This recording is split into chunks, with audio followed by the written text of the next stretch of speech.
Your side also said that China did not provide the full access and pertinent data. What is your take on these claims about the Chinese side dealing with the WHO's coming? Well, from day one of leaving Wuhan, we've had these media reports about lack of access, lack of transparency, lack of openness, lack of data. I challenge those people who believe there's a lack of data to read the report. It's hundreds of pages packed with information that's not been seen before. Thousands of samples tested and reported in that report that have never been published. Interviews with scientists, with the original clinicians who found the first cases of COVID. This is new information, new data. And I think it's very successful, and I'm very proud of that report. We also talk about the next steps, and I do take some support from the statements that have been made out of the US White House, for instance, that they strongly support moving to the second phase. We all do. It's in the report. Those are the recommendations. China has signed on to that, and we all look forward to that work beginning. Sure. Talking about the next steps, you estimated that the results of the origins could come out very soon, fairly soon, within the next few years. But it seems that it will take more time for you experts to collect integrated data at the global level. For example, you referred to the Southeast Asia as the potential hotspot. Is this unanimous clue among your experts?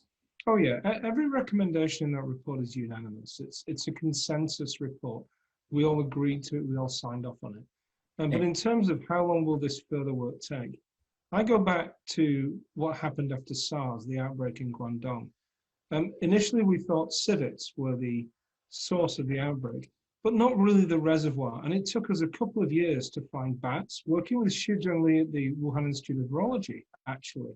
And then another 3 years, perhaps, to find the real progenitor viruses, the virus that gave rise to SARS coronavirus.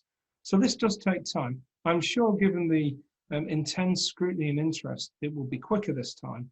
But we will get there, and we will get there by international collaboration and cooperation and mutual respect. So are you still that much optimistic about the results, about the research moving forward amid these political sensitivities? Yeah, I stand resolute against these political attacks that we see every day.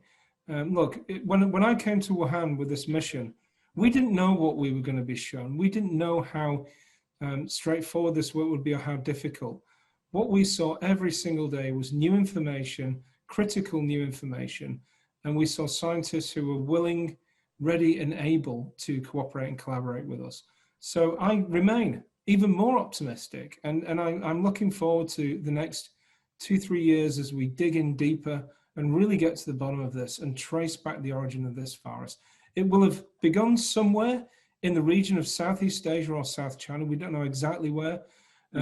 It looks like the wildlife markets and trade networks may have played a key role, but we will get there. We will find out, and that information will be very rapidly shared with the world, which is what we need to do.